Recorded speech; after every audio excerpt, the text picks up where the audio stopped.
You're watching the Urban Debate on Mirror Now. Faye D'Souza, thank you for joining us. We've had a very interesting evening after 5 people were arrested over the last 24 hours, and high drama then took place at various courts, including late last night. The Supreme Court has now intervened and said all 5 people will be given house arrest until the next Supreme Court hearing on the 5th of September. Take a look.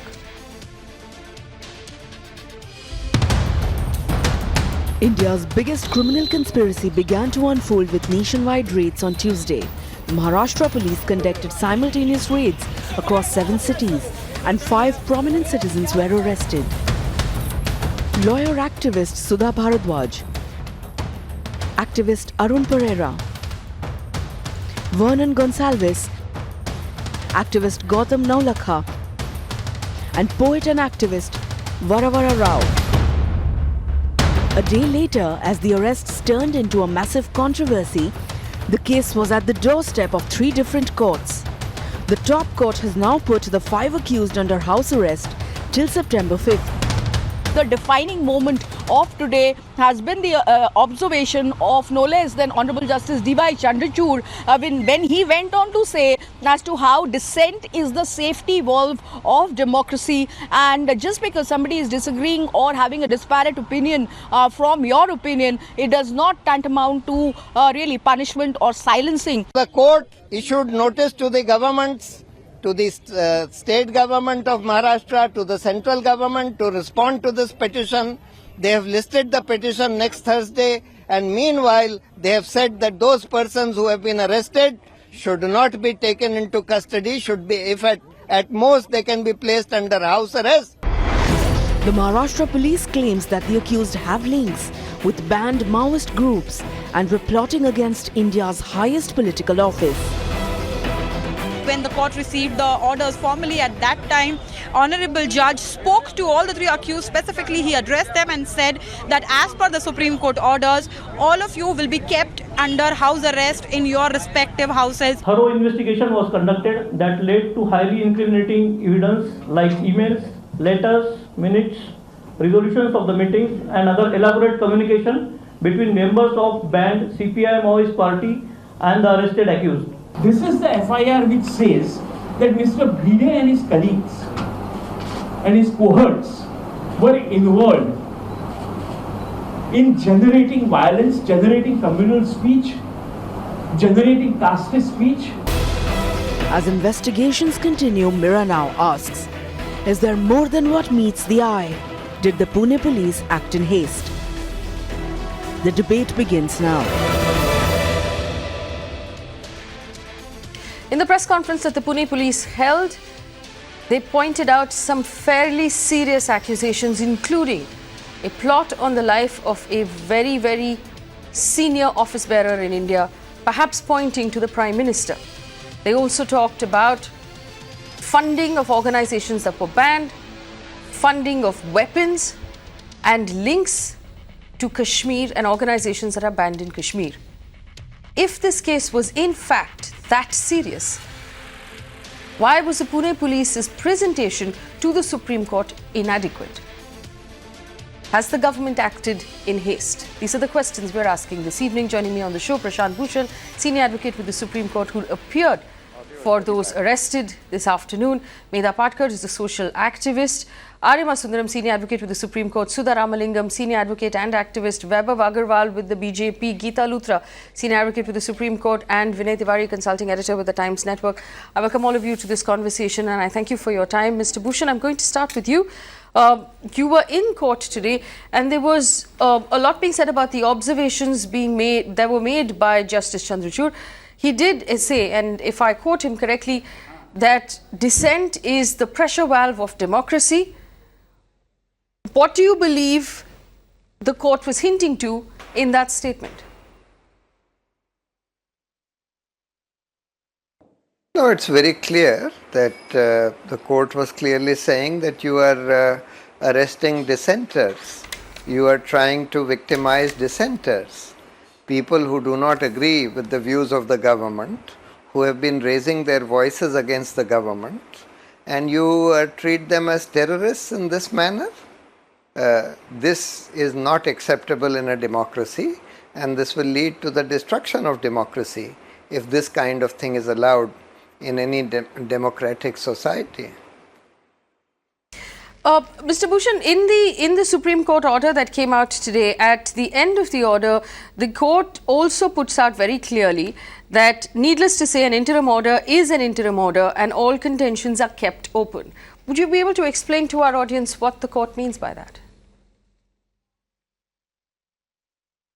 Yeah, they mean that this is only an interim order, which means that they have not yet seen all the material, gone through everything. And therefore, this should not be taken to mean that we are expressing a final opinion on anything. And therefore, it is open to the government to produce whatever material they have about these activists who have been arrested. Government can certainly produce whatever they have to show that they are terrorists. Sudha Ramalingam, do you believe that the government acted in haste in making these arrests? Definitely, the government has acted in haste. It has also shown that it has very scant regard in their responsibility to protect the fundamental rights of people. They just cannot actually take in any dissent as such. We have repeatedly seen silencing of dissenters.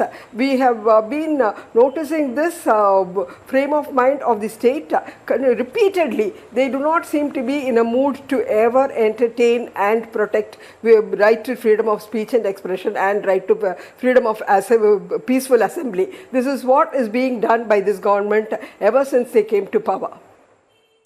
Vinay, we were actually sitting together when the Pune police began its press conference, and the allegations, like we noted at the time, were very serious. They claim they have serious and compelling evidence that there was an accusation of funding, the accusation of fraternizing with banned organizations, funding weapons, actually being also linked with banned organizations in Kashmir. So the gravity of what the Pune police is dealing with is very stark here. But the question that comes back over and over again, the letter that was uncovered, which allegedly points out, a death threat to the Prime Minister himself.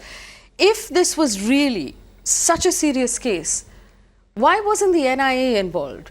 Why was it still being investigated by a city police department? Well, that to me is, there are two aspects of this case which are very intriguing for me. Number one, as you were saying, if there is a conspiracy that any police force uncovers which suggests or states that the highest political office of a country is to be targeted by a group of individuals, that calls for the biggest level of investigation that you should launch, because there can't be a bigger crime than that.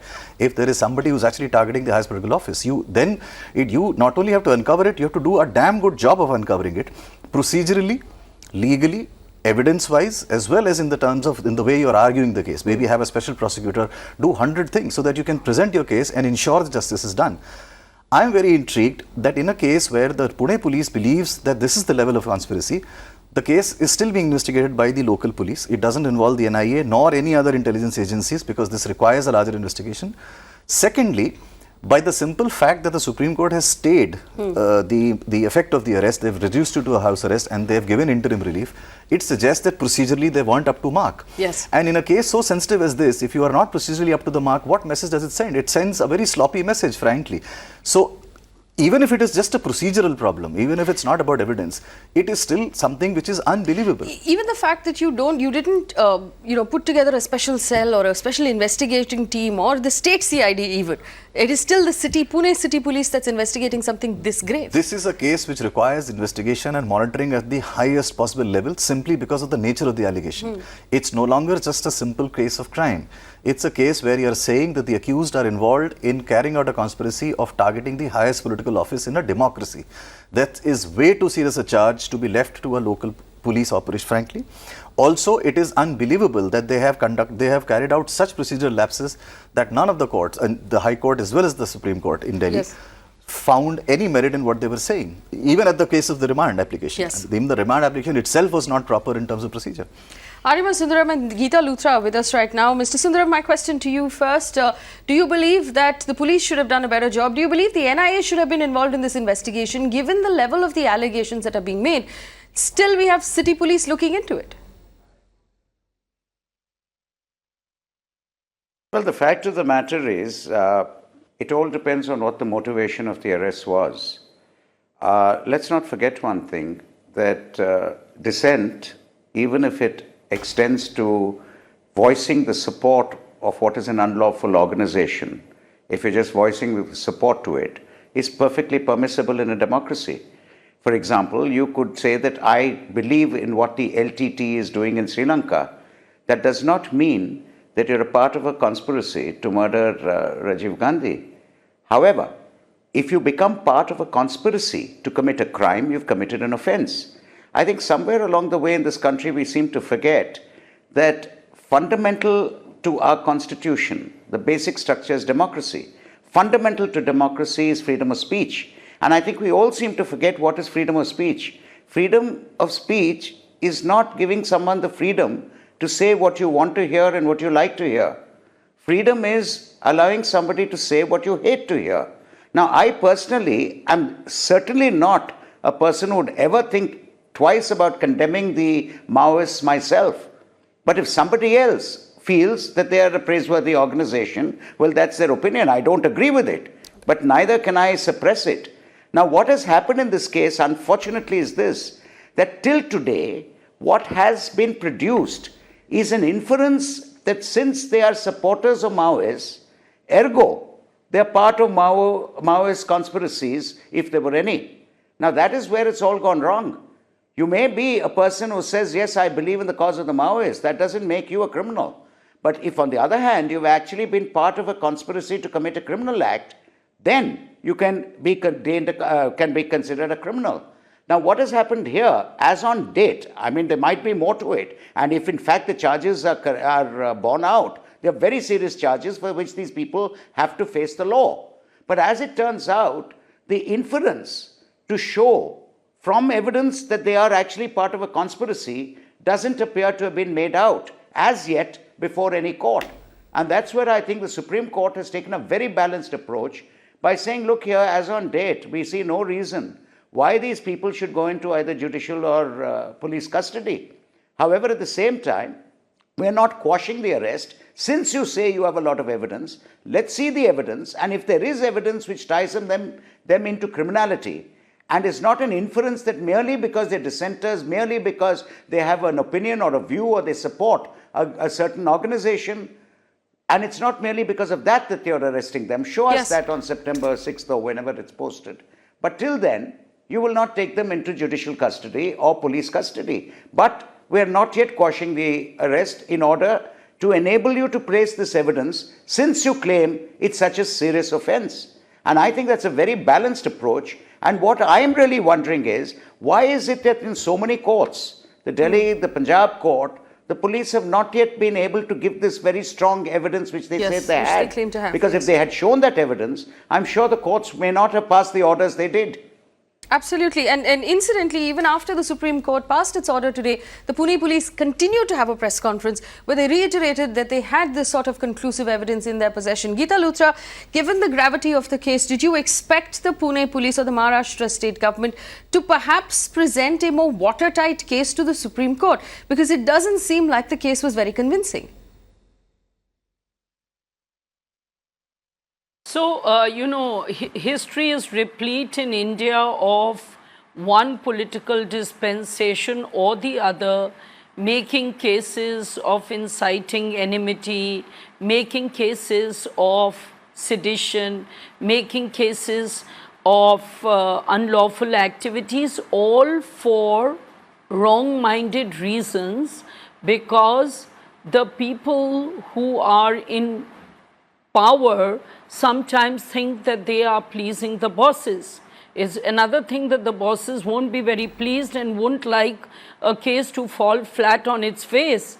But the fact is that this has happened in India time and again. There are several cases, small, big, very of great dimensions, which are made up as cases of sedition. I mean, you'd remember Arundhati Roy's case, other cases where any speech you give can be the subject matter of calling it either seditious or inciting enmity feelings, which is actually impinging on the freedom of speech, freedom of press, and we all have to guard against it. So I think the Maharashtra and Pune police should have had a very watertight, very clear case. They probably just thought, we are doing these small little remands at the magistrate level. As a matter of course, in most remands, the magistrates give that remand. They don't go into the entire dimensions, and the more serious the nature or the sections added, the more the magistrate says, all right, let me give a remand, let me not get into the details of the basis. Now, this is very unfortunate, and I think it's probably an eye-opener that the magistrate in every case, whatever be its amplitude, because he's dealing with the freedom of a person, it's actually placing that person under arrest and taking them into custody, has to be looked at very carefully before you give a remand. That's why the Faridabad magistrate gave an order and then varied that order. And that's, I think, something which we need to look at, that no magistrate should do it as a matter of course. Vaibhav Agarwal, I don't normally have a unanimous panel, but it seems like we have one this evening. I'm not sure which side of this argument you're going to agree with. Police acting in haste, presenting a case before the Supreme Court that was not watertight and not sound, losing that case, which was a setback for both the Maharashtra government and the police. There seems to be a unanimous agreement that that procedure was not followed. And this evidence that the police claims to have against these activists was never presented. So what is the government doing? Are these policemen actually attempting to please their masters? And who are the masters in question, Vaibhav Agarwal? I think I would really agree with Arima and Geeta ji. Of course, they both have very valid points, but then yes, there is a display of haste in the matter. Probably procedural lapses could have been there, but as far as pleasing its political masters are concerned, the political I'm completely agreeing to what they're saying. I'm completely in agreement with what they're saying. So allow me to at least make some bit of sense of what I want to express here. Yes, please go ahead. So the idea is that I'm agreeing to what we are all agreeing as well unanimously, that there is a display of haste. Yes, there are procedural lapses on the optics of it. I have not gone through the order completely. I have not seen it, read it as yet. I would like to go through it, peruse it, and probably be in a better position to comment. But any which ways, it's a Supreme Court order, may not want to comment. So having said that, it's a very simple thing, that it is not a political matter. This is a arrest in total independence of its political masters, so to say. And the Minister of Home yesterday had already come on and said that the cops are investigating. He's still getting information from his own team, and briefing happens at all levels, and he will take time to come back to it. And this is not about pleasing anyone. This is about a tip-off. This is about information. This is about investigations. At least that is what I would like to believe so far. I don't want to jump to conclusions. Agarwal, since you're pointing out or you're distancing the political masters from this investigation, the Minister of State Home, in fact, spoke to the press today. Let's play that out. Right. All right, we're just getting that arranged, but it was quite a sharp comment to make to the press. And the other thing we must note is this term urban Naxal that's been bandied about by almost everybody, and where that came from and why the establishment is using this term urban Naxal and what it means. Vinay, historically, what does urban Naxal mean? Well, the only reference I know is of a book written by a director in Bollywood, and I haven't heard of this term before. It seems to be a newly coined term which is now part of an official remand application or an argument in court, Yes. which really baffles me. I can understand. The public prosecutor in Pune actually mentioned it in Yes, court I today. can understand television channels using rhetorical lines to suggest whatever they want to, but to put it in a remand application in a court is rather strange. And To be fair, we shouldn't even understand television channels using, Yes. using rhetoric language, but let's set that aside as something that is not procedure. But yes, you're right, for the public prosecutor to bring it up and for ministers to constantly bring it up. Yes, and if I remember correctly, the minister even went to the extent of saying that I don't know why an issue is being made out of it, because the accused can then take bail if he or she is innocent. I'm sure the minister knows that under UAPA you don't have the option of taking bail at all. In fact, that is perhaps the reason why the Supreme Court was being ultra careful in ensuring that the liberty is not suspended for years and years once you're actually sent to custody. In fact, and that will bring us to a conversation about UAPA and its use or misuse, but let's play out this bite for Vaibhav Agarwal's benefit of how politicians are not getting involved. Let's play that out, please. जो भी notice आएगा उसका समर्पक उत्तर महाराष्ट्र शासन देगी. ये तो कोई पॉलिटिकल कार्रवाई नहीं है, ये तो नक्सलवाद के खिलाफ जब कोई एविडेंस होते हैं तो उनके खिलाफ एक्शन लेना ये हमारा कर्तव्य है. और कोई भी इसको पॉलिटिसाइज करना चाहे तो मेरी ये रिक्वेस्ट रहेगी कि जब हमारे युवा किसी अलग मार्ग पे चलते हैं, चाहे वो सीमी की कोशिश हो, चाहे वो ISIS की कोशिश हो, तो ये गलत ही है ना. वैसे ही अगर लेफ्ट विंग एक्सट्रीमिस्ट की कोशिश करते हैं तो हम कभी भी ये होने नहीं देंगे. Vaibhav Agarwal, so you are actually accepting right now on primetime television that there is an attempt being made here to crush dissent. No, not at all. How am I accepting it? You agreed with Mr. Sundaram, you agreed with Ms. Luthra, you agreed with the rest of our panelists. That's what they all said, that this is an attempt to crush dissent. I did not say I totally agree. I said I agree with the panel and we unanimously have common views on it. So, so what part of their argument do you agree with? Do you agree with the dissent? Do you agree with the fact that the police didn't have a watertight case? What part of their points do you agree with? When Arima said, and when Learned Counsel C.S. Sundaram brought it up, saying that the dissent is all about saying what you don't like to hear, he is absolutely correct, and I absolutely agree to that. You're agreeing to the definition of dissent. Is not just limited to what he's presenting is absolutely apt, because I would like to hear what I want to hear all the time, but I wouldn't want to hear, and I would want to crush those voices. Vaibhav, let's not speak in circles at this point. So it's very human My for me question to do you is, my entire panel has now agreed that the actions of the police in the last 24 hours display an attempt to crush dissent. What is your response to that specifically? I have shown my disagreement completely. Based on what? What is your evidence for disagreement? Complete disagreement with that on the panel.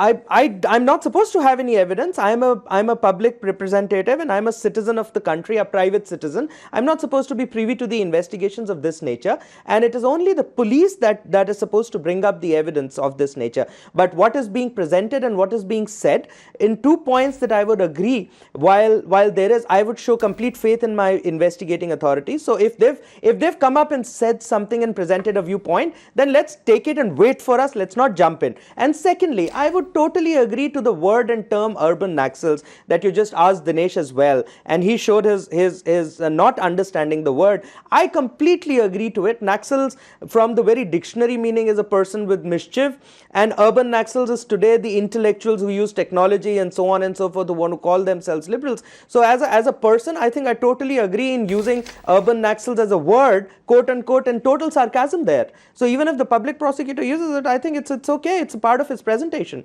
It is not implying something on someone, but it is just a display of to take care of redundancy in the presentation. Okay, so what you're saying effectively is that the term urban naxal means someone who's liberal, intellectual, uses technology and mischievous.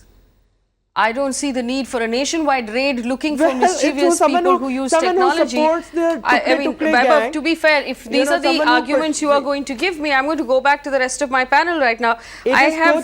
it is totally referring to the people of this nature. It is not referring, it is subject to only the contours of this matter and this case and the people involved in it. It is not subject to the rest of the India. We are not, this is not a generic debate. This is debate contoured, dedicated to the if people are going to get raided and picked up from their houses in the middle of the night because they dissent, then it applies to everybody in India, Mr. Vaibhav Agarwal. Faye, now I am creating a dissent and you're absolutely suppressing my voice. Now in next 10 seconds I'll tell you, in 2009 UPA banned these Maoists. Yes, telling them as terrorists. Yes. Please refer to my Twitter timeline. I've even mentioned, so you must tell your audience for the sake of truth about the background too. Gautam Navlakha was banned. So please, there is enough background to this. Don't just show one side of it. Let's show both the sides of it. Vaibhav, I don't want to hinder your freedom of speech. Are you done? Okay, fair enough. Let me open us up to the rest of the panel. Then Medha Patkar joins us as well. The question we are asking is this: was the police at in this particular exercise crushing the voice of dissent? And is that what the Supreme Court noticed when the Supreme Court awarded house arrest to these 5 people? Medha Patkar, what is your response to the Supreme Court order and the argument that Vaibhav Agarwal was just making? A lot of people say that let's just wait for the investigation, let's see the truth in it. Why do you disagree?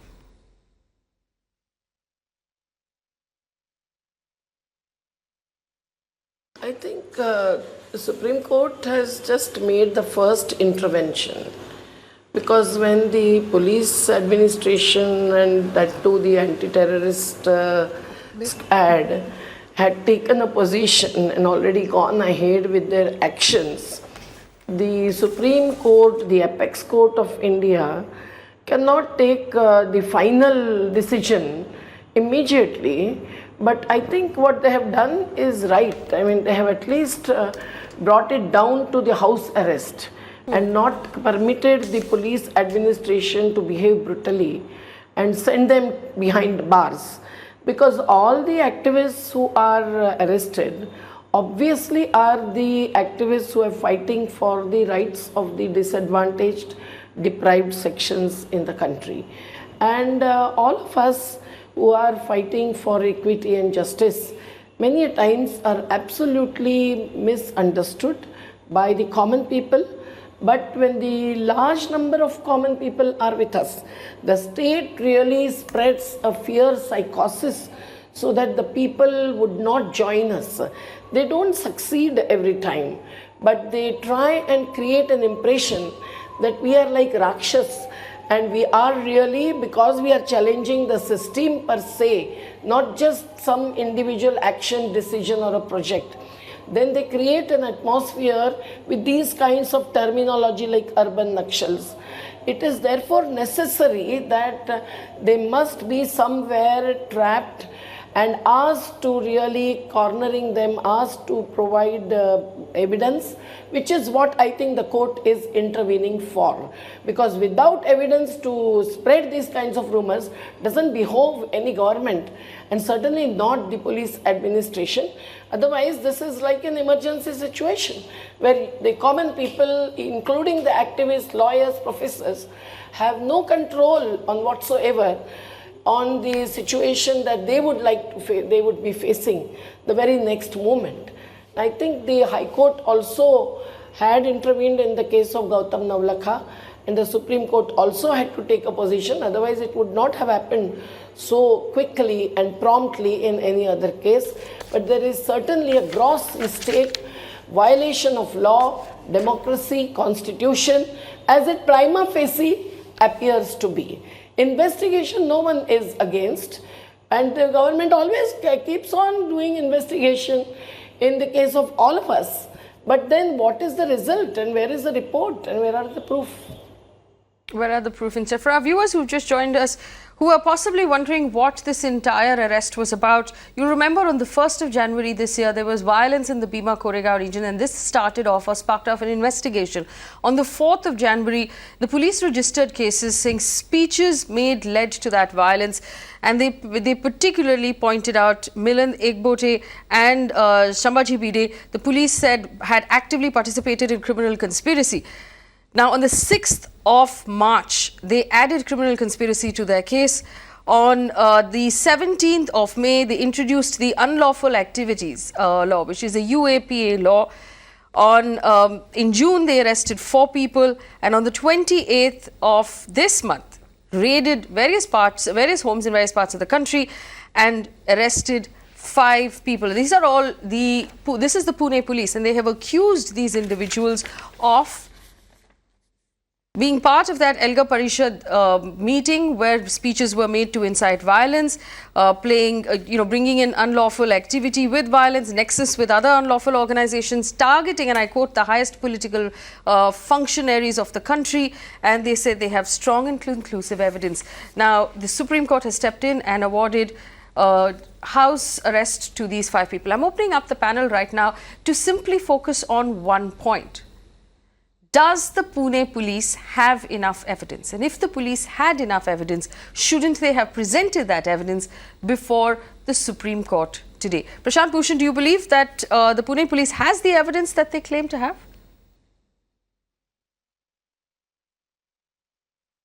Well, let's look at how this case started. So there is this Bhima Koregaon annual event. Prior to that, one day prior to that, on 31st December, there was an Elgar Parishad organized by Justice P.B. Sawant, a retired judge of the Supreme Court, and Justice Kolse Patil, a retired judge of a High Court. The object of this Elgar Parishad was to say that in this Bhime Koregaon event, there should not be any violence on these Dalit activists who have that annual event to basically celebrate some victory of the British over the Marathas. Now, the next day when this event happened, there was violence. There was violence on these Dalits who were marching for this Bhima Koregaon event, and the first FIR registered is of 2nd of January, in which that Sambaji Bhide and Milind Mr. Bhushan, forgive me for interrupting named you. Specifically Sorry, forgive me for interrupting you.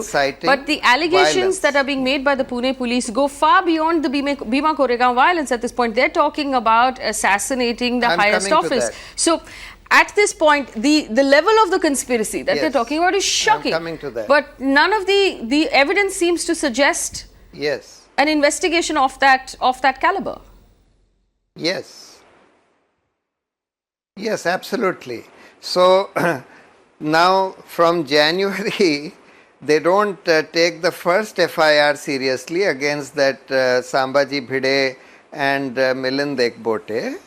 Thereafter, they start concentrating on another FIR which says that the people who organized this event, the first event that is the Elgar Parishad, which was organized by Justice Sawant and Justice Kolse Patil, and the second event, that is the Bhima Koregaon march, that these people were funded by the Maoists.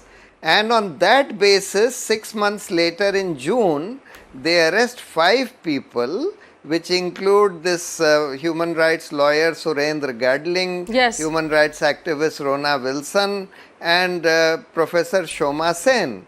And then they claim, first, this claim is put out on Republic TV, saying that these people, from the computer of this Rona Wilson, who is an academic as well as a human rights activist, they have recovered a letter purportedly addressed to the leader of the Maoist organization, suggesting that there is a conspiracy by him to murder the Prime Minister.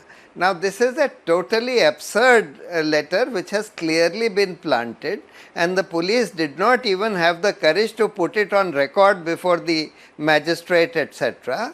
And on the basis of all this, an allegation is made that there is an attempt or a conspiracy to murder the PM, and thereafter this is expanded to say that there was funding of Maoists and so on and so forth, and on that basis people are arrested who are called urban Naxals, and the police uses this term, which Mr. Vaibhav Agarwal says is a sarcastic term used to refer to liberals people holding a liberal opinion who are mischievous, etc.? What is this? I mean, can you, and this is the kind of thing that has been happening earlier also, when this term Tukde Tukde gang was invented by the same BJP spokespersons and media organizations under their control, tarring this Kanhaiya Kumar and Umar Khalid, etc., as people who are wanting to dismember the country. All kinds of false statements were made on those channels and by the BJP spokesperson saying that Umar Khalid had gone to Pakistan to take training and so on. But and on that basis, on the basis of this narrative, people are incited to try and kill Umar Khalid, to beat up Kanhaiya Kumar in Patiala House courts, etc. What's going on? I mean, where are we leading this country? That they are calling me an urban Naxal every day. This fellow Arnab Goswami sits on this okay, fair enough. I want to bring it back. I want to bring it back to the conversation about this particular case. But just for sarcasm and humor, Mr. Ariva Sundaram, do you have technology? You're obviously an intellectual. You're partly urban Naxal at this point by Vaibhav Agarwal's definition. He's not said anything anti-national. As far as I'm concerned, 10 people who've said everything anti-national. I mean, no. Mr. Sundaram, I'm sure, Vaibhav, I'm not taking any umbrage about anything. I'm just stating that as long as I'm called a liberal, I think I'm very happy about it, because I believe I'm liberal. I believe I'm liberal in my thinking, and I believe that democracy will further itself far greater if all of us were liberal about others. See, the point here which we are all missing, and I think this is the entire issue at stake, what has been alleged is an extremely serious crime. Now, if there is basis for the crime, people involved in the crime have to pay for it.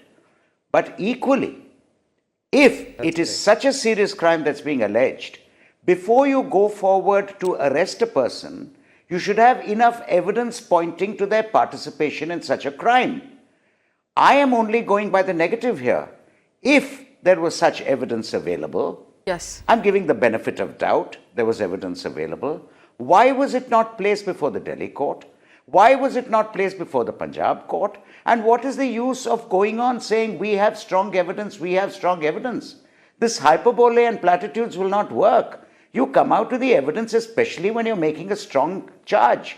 Now, if you feel you're not in the position to place such strong evidence because it's got to be investigated more, then you ought not to arrest. Go ahead with your investigation, find the evidence and go ahead.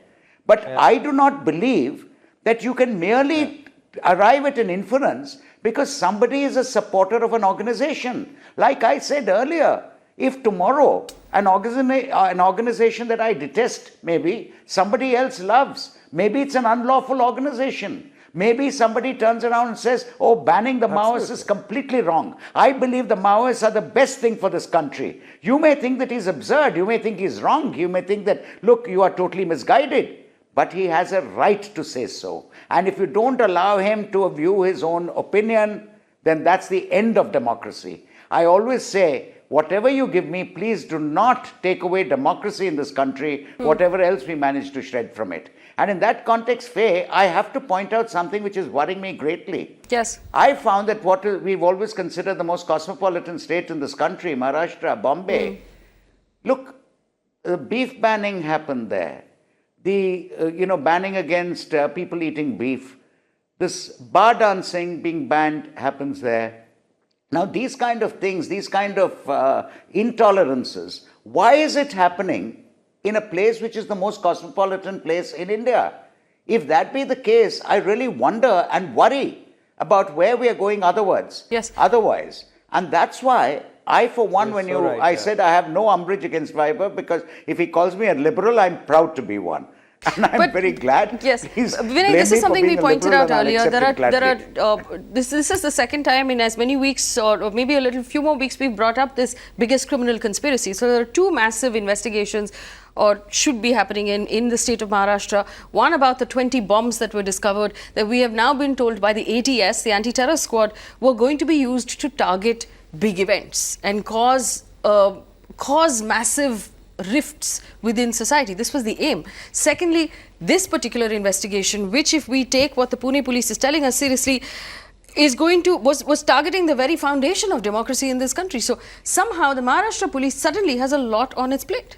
It does, and it also kind of reflects how there is a rampant selective application of law that happens in India across, and Maharashtra is no exception. For instance, the charges that the Maharashtra police and ATS has made against those accused are equally plausible to be actually charged with the UAPA, because the allegations are very serious. They are talking about targeting festivals which have thousands of youngsters attending it. They were talking about this conspirators targeting the Maratha agitation, which has against thousands of people attending it. And they claim to have recovered large amount of explosives, which was meant to create widespread disturbance in society. All of those are chargeable under UAPA. Now, technically, that's not happened so far. So, again, that issue about the pick and choose policy, and my only argument is, and what Arima was saying as well, when you make an allegation of that level, it's a very serious allegation. It's a very serious issue if the highest political office is being targeted. If that is the case, you have to put your best officers, people above integrity, who are the best FIR writers, best remand application writers, best charge sheet writers on that job to ensure that it's a watertight case which no court can argue with. Yes. Clearly, that's not happened. And you know, let's actually, I want to bring in Geeta Luthra as well. Geeta Luthra, are you surprised that the NIA is not investigating a threat to the Prime Minister that was discovered months ago? Somehow still the Pune City Police is investigating it. Why hasn't the central government, the Home Ministry stepped in and upped the quality of the investigation on this case? Absolutely, absolutely. If the charges that the Pune police are making, and if they were very serious about it, then they wouldn't be tardy for 6 months, and they would definitely hand it over to the NIA. Ultimately, that body is for incidents or for allegations of this nature which need very serious investigation. It's considered one of the best investigative tools in India. So there is no reason why the Pune police would keep it within its docket, sit over it for 6 months and then come out with these allegations. And these allegations which the court asked and gave them 1 day or 2 days by the Delhi High Court to come and answer. So they should have had all their answers pat even with the remand application. They shouldn't be saying when a habeas corpus is filed in a court, then we'll go and reply and we'll start putting our replies together. So the most important thing I think is NIA should have been involved. It should have been handed over to them. And I'm surprised this hasn't been done if there is an element of seriousness in it. Right. Vaibhav Agarwal, would you be able to tell us why the Home Ministry didn't step in 6 months ago, or 4 months ago, or 3 months ago, 2 months ago? Why is this still being handled by the Pune police? If this is a threat to the highest office of the state, which is the Prime Minister, it seems to be treated very laxly by the government. Well, Faye, to be very honest with you, knowing this kind of information is definitely above my pay grade. I won't be sitting here and making tall claims about where I am and who I'm connected with. It's absolutely above my pay grade. I'm sorry, I won't have information, to be very honest, because matters of these, I know this much for sure, are dealt with the highest of secrecy while they are getting investigated. And in that secrecy level, it's above my pay grade. It was being dealt by the city police. You'll have to... No, you're contradicting yourself. If it is in fact a matter of great secrecy, So it would be dealt with by the Home Ministry and the NIA and not the City Police of Pune. I'm coming to that. So while what is happening and what is the methodology is above my pay grade, but from where I know and from where I see it, is that the case that is being handled by the city police, picking up people, arrests and doing primary investigation, etc., may just be done may just be done with the help of certain covert agencies or certain under a covert operation that may just be there, which I've already said is above my pay grade for me to have an information on. So we need to do a benefit of doubt here in terms of what the city police is hang giving. on, Weber, hang on. Is this at all possible? Weber, I don't think there is a question of pay grade here. What we are asking has been mentioned by the police in its remand application today. That's no secret. Yes. It's a public document which was placed before a court, where they have said that the conspiracy included the aspect of them targeting and planning the highest political office of the country. Now, that is a very serious public statement by a prosecuting agency. In any other country in the world, the federal police forces would have swooped down on this investigation and taken it over. It wouldn't have been left to a state police. So it's one of two things. Either the Pune police is completely off track, and I don't understand, even if the Pune police, let's assume, is completely off track, why is it that the central forces are allowing them to do this? Why haven't they stepped in? Why haven't they received a stern phone call from the Home Ministry? The NIA in this country has been handed over a case of marriage dispute. Surely this was bigger and much more serious than that. Yes, the NIA investigated love jihad. Yes. Okay, there are, Vinay, Faye, absolutely. You're right, and Vinay is absolutely right in what he's saying. The presentation absolutely looks tardy, but what I'm saying is there are always two sides of the coin, and I am not giving up on that side. The other side being that the prima facie evidence also is sufficient, where 2009 the same set of people, the same set of people have already been banned once by the union government. The same set of people have already been targeted as anti-terror under the anti-terror law, etc., etc. There was outrage then, there is outrage now. So where is it that I have not gone through the entire thing in the detail hang on. right All right. The details are still coming in. So Weber, what you're saying is, if someone was charged with a case, if someone was charged back in 2009 and even found guilty, that it's okay to pick that person up after 9 years and charge them again without evidence? Where is the evidence? The question that everyone's asking is, where is the evidence that the Pune police is referring to? And if there was in fact evidence, why wasn't it placed before the Supreme Court? A matter of top secret doesn't mean you can keep it secret from the Supreme Court. While what we are saying, the time will come when such documentation will come in public domain. But right now, even the files are not allowed to be perused. And I would like to bring up something. It is the same set of lawyers who represented these people who got arrested, involved in a assassination plot for the Prime Minister of the country of India, where every one of these guys have a political lineage. Starting from okay, first of all, Vaibhav, I'm sorry, I'm going to stop you there because I don't understand the argument you're making. Why shouldn't I bring it up? Because the political lineage makes absolutely no difference, Vaibhav. If you're telling me that there was a plot to assassinate the Prime Minister, which is, and I have to say it slowly because how serious a statement it is, and you're telling me that nobody in the Home Ministry stepped in, the NIA didn't step in, the CBI didn't step in, the state hasn't even set up an SIT. I said it's what are we talking about? To even say that. And in fact, let me bring Sudha Ramalingam here, who's a senior lawyer. Ms. Ramalingam, do you want to respond to any of the things that Vaibhav Agarwal is saying? Definitely. See, what is happening is that the state wants to silence every dissent, and moreover, these people who are really intellectuals, who are also advocates, who are the academicians, are those who are targeted by the state only because there will be nobody left to defend those voiceless and the faceless people, the grassroots who are working in the field. So definitely grassroots workers, grassroots level people would be left without anyone to defend them. The people who are being targeted now are those who work for the grassroots, and silencing them would mean that we would be curbing the entire people who would ever talk against the state or act against the state for the sake of the downtrodden and the voiceless and the faceless.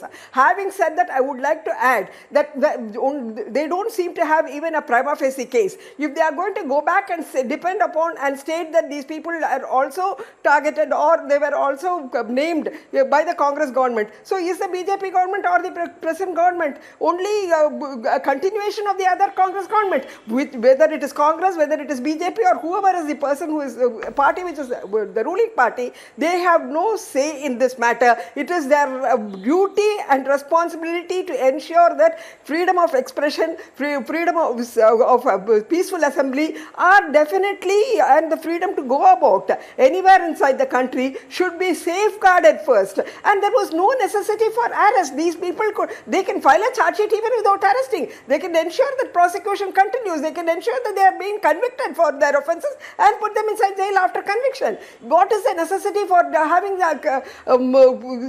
securing them now? I don't. If the state has got enough evidence, they don't need to secure them. If they have no evidence, no, I think then Sudhaji, you are a senior counsel. Can I counter it as a junior?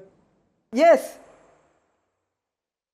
Can I please? No just like you say, you are at one liberty. second, Sudhaji. Just like you say, and I'm totally thank you, ma'am. Just like you say, just like you bring up that what was the need of picking up the guys and arresting them, just like you say, bail is the right. I would also like to say for once, yes, because I'm representing the government here, that arrest is their right. And it is the court who will decide whose right is what, to what an extent within reasonable limits. No, arrest is whose right? The court. So let's not take each other's hang on, right and arrest is someone's bail and right. not jail is the rule. No. Liberty is a right. Freedom is a right. That's a I don't believe, I don't recall reading anywhere that arrest is anybody's right. But we have enough legal minds on this panel to clarify that for us. Geeta Luthra, is it the police's right to make arrests? Is arrest anybody's right? Vaibhav Agarwal said it is their right to arrest. No, the state's right is to protect. If they feel the court will decide. I think and if there are sections that are there that permit them to be arrested. It's very, I think Supreme Court made it clear in Joginder Singh that every case which may be non-bailable does not mean that you will arrest. If there has been an investigation for 6 months, I think there should have been a lot of circumspection before arresting. If the Unlawful Activities Act had not been added, then Arnesh Kumar, the Supreme Court judgment, which says that any offence which is punishable up to 7 years, you would give a notice, would have been applicable. Maybe those sections were added for genuine reasons and maybe they were not. But this much is clear that according to me, remand applications should have had the material to place before the magistrate and then before the habeas corpus court to justify the arrest. Every case which is non-bailable is not a case where arrest power should be used. And the courts and the Law Commission have been warning again and again that arrest is being resorted to by the police in cases where it should be avoided. So I think that should, give an indication how trigger-happy the police is to arrest people. And perhaps that's the reason why the Supreme Court as well as the other courts have said, okay, do house arrest till you give us the information which will justify that you had a genuine reason to arrest. Normally arrest is done where there is an apprehension that a person will tamper with the evidence or the allegations are of such a heinous nature that it cannot brook, or you think that the person will run away from India. All these reasons have to be looked at. Geeta ji, there are no, 1 second, Vaibhav. I just want to point out, while we're running out of time, I just want to point out two things. In my hand is the letter that was leaked, let me point out, to the media,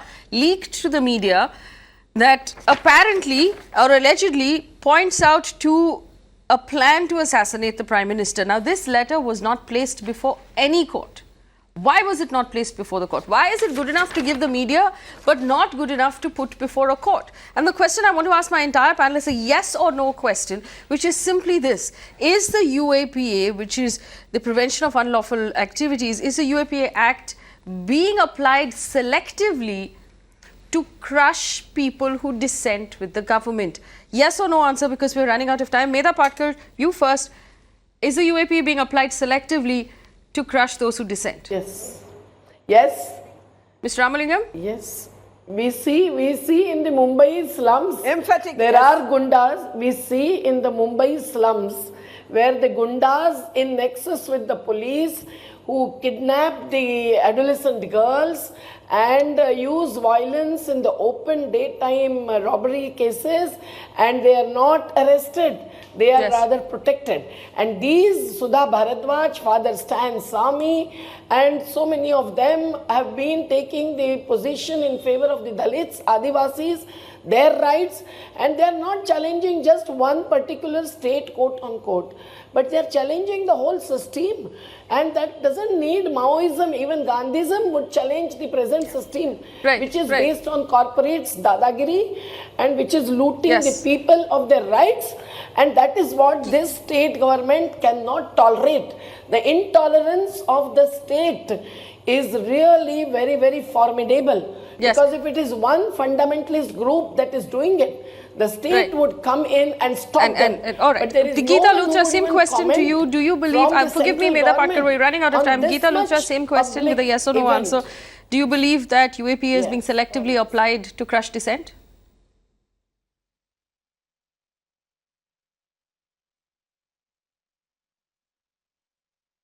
I am not sure if... Is this to me? Yes, it is. Yes, it is. Sorry? So, you know, there has always been traditionally this seesaw between the liberty of the individual and the question of terrorist activities and how to curb them.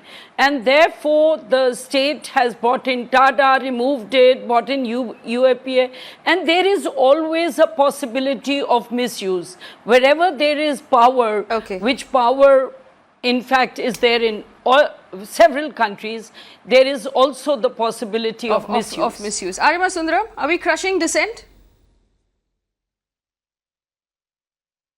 Well, as far as I'm concerned, the proof of the pudding is in the eating. If evidence is produced by the 6th, which justifies what they've done, I would say no. If the evidence is not produced, I've got to most sadly say, yes, it is. Vinay? And it is also shown that it's an act which is capable of being used that way. And if the evidence does not come out, I'd hate to say it is being used that way. So like I said, proof of the pudding's in the eating. I'd wait till the 6th and reserve judgment. No, quickly for me, I mean, Vaibhav is absolutely right. Lawyers have political leanings. Activists have political leanings. Judges don't have political leanings. The highest court of the land doesn't have political leanings. They only go by evidence placed on record. If institutions and agencies do not treat these cases seriously and place good enough evidence in a court, you lower the institutional credibility, especially when you make such a serious allegation. And that is a damage that is far more long-lasting than anything else. All right. I have unfortunately run out of time. Vaibhav, I'm going to take that your answer to this question is no.